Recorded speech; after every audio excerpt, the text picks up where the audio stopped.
Hello there, you're watching the press preview, a first look at what's on the front pages as they arrive.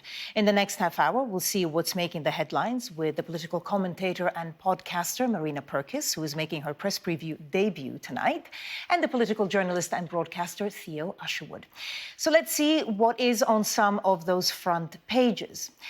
Brits are trapped in hell, reads the headline of the Sunday People as it looks at the situation for those trying to flee Gaza. Met Police advisor led from river to the sea chant is the front of the Sunday Telegraph as they look at some recent activity at a pro-Palestine protest. The Sunday Express looks at a Holocaust survivor's reaction to these pro-Palestinian marches. Revealed plan to brand anyone undermining UK as extremist, reads the front of the Observer, as it looks at controversial government proposals to broaden the definition of extremism. And in other news, the front of the Sunday Mirror leads on Russell Brand. And the Lambshank redemption, reads the front of the Daily Star on Sunday, as it looks at a sheep that's been rescued after being stranded up a cliff for 2 years. And a reminder that by scanning the QR code that you'll see on screen during the program, you can check out the front pages of tomorrow's papers while you watch us. And as I mentioned, we're joined tonight by Marina Purkiss and Theo Usherwood. Thank you so much for being with us. So lots, of course, in the papers. Let's start with the Observer. Revealed plan to brand anyone undermining the UK as extremist. And I'll just read you the intro. Government officials have drawn up deeply controversial proposals to broaden the definition of extremism to include anyone who undermines the country's institutions and its values. Marina, obviously controversial because there's a lot of definitions of, undermining British values and also, the very term extremist. Mm-hmm.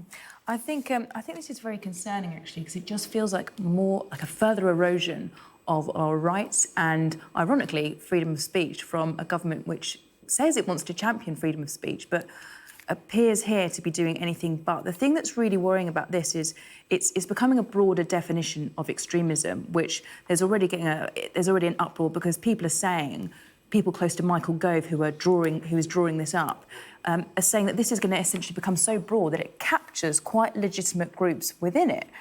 And what strikes me about this is the hypocrisy of this. So look at the definition. So anyone who undermines the country's institutions and its values. Can you think of anyone? I mean, they're going to have to start looking closer to home. Think about Boris Johnson when he unlawfully prorogued Parliament, when he lied to the Queen, when he lied to his MPs. Was that not the very definition of undermining parliamentary democracy?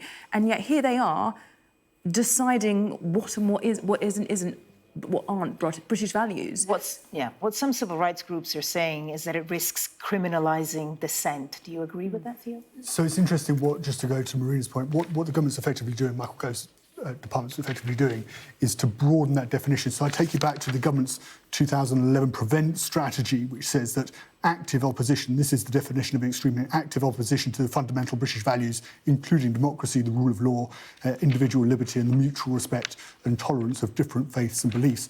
Now, under these proposals, it will become extremism is the promotion or advancement of any ideology which aims to overturn or undermine the UK's system of parliamentary democracy, its institutions and values. So much broader.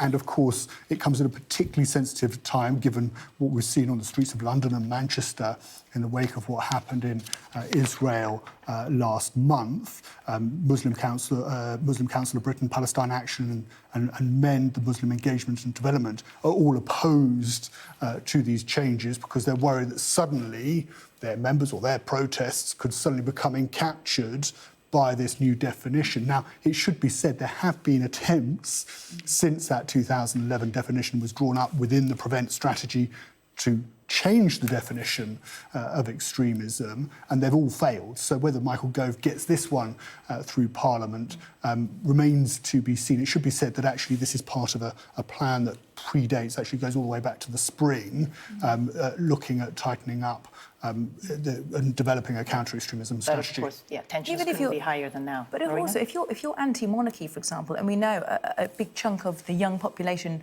is, then that could put you in this category of an extremist. It's very, very dangerous territory that we're in. Let's look at the Telegraph front page. Met Police advisor led the From the River to the Sea chant. Now, this is a very controversial chant. Some people say it's about the occupation. Others, are quite intimidated by it and say it calls for the erasure of Israel. Lawyer who chairs official advisory body for Scotland Yard investigated for this offensive slogan. Theo, what do you think this does to the Met Police? So the Met Police has come under significant criticism for the way it handled earlier protests, particularly one in London where there was a film of young men chanting for jihad, and there was a tweet from the Met Police were saying, well, actually, it doesn't meet our technical definition. We had specialist officers look at this, and therefore we didn't make any arrests in this particular case. So the Met Police is under pressure. Now, the allegation that's been made in the Sunday Telegraph is that a Met Police advisor called Atik Malik, who is a solicitor, has rallied against global censorship by the Zionists. Actually, that's in quotes, and was quoted instigating chants of "From the river to the sea, Palestine will be free" back in 2021. Now, this is seen by many as being a deeply offensive chant, because what it effectively means is the state of Israel can't exist. That from the river of Jordan all the way to the Mediterranean Sea, Palestine is free. There is no Israel. Now, when I was looking into anti-Semitism within the Labour Party back in 2017, when Jeremy Corbyn was leading, I was working as another broadcaster. And when I was speaking to sources close to the Israeli government and also sources close to those around Jeremy Corbyn, they both agreed that actually with a one-state solution and of Palestine being free from all the way from the River Jordan to the Mediterranean Sea, there is no room for Israel within that. And that's why so many see it as deeply offensive and possibly anti-Semitic. And that's not to say that everybody who makes that chant holds that particular belief, but that's the backdrop, and that's why I think the Sunday Telegraph have decided to lead on this particular story, because it speaks to perhaps why the Met Police haven't been more forthright in taking action against those protests. I mean, it's worth just pointing out that, of course, most of the marches have been peaceful. Most people there are protesting against, what they see as the bloodshed in Gaza, which takes us to the front page of The Express. My terror over race hate mobs. Very touching, this. As thousands join anti-Israel marches, a 93-year-old Holocaust survivor reveals he has been forced into hiding in Britain. I mean, Marina, we can talk about the details legally of changing definitions and things inside the Labour Party, but the truth is that there's so many people that feel intimidated right now. We've seen an increase in anti-Semitism. The tensions just couldn't be higher. Yeah, and I think this story is desperately sad. I think it's desperately sad for any of the Jewish community to feel this way. But my fear is, with this front page alone, but also with the Home Secretary labelling the marches hate marches, with other Secretaries of State jumping on the same bandwagon. The fact is, and Layla Moran, she spoke about this, and she is the Lib Dem MP with Palestinian heritage, most people there are on the side of humanity. Of course, you're going to get people who are inciting hate and violence, and they should be dealt with immediately, swiftly. But the fact is, it's being used. It feels like it's being used by the government and the far right to push their agenda, of division, and to push their agenda of, it's a racist agenda, essentially, that they're pushing here. And that's why I'm worried, because it's just going to stoke division, and it's going to cause there to be fear when actually it doesn't need to be. Because if you think back to those marches, there were Jewish voices at those marches, there were Jewish groups at those marches, and as far as I'm aware, not a single Jewish person was harmed at those marches. True, but there has been a rise of anti-Semitism in this country and around the world. So, there are reasons to be fearful, of course.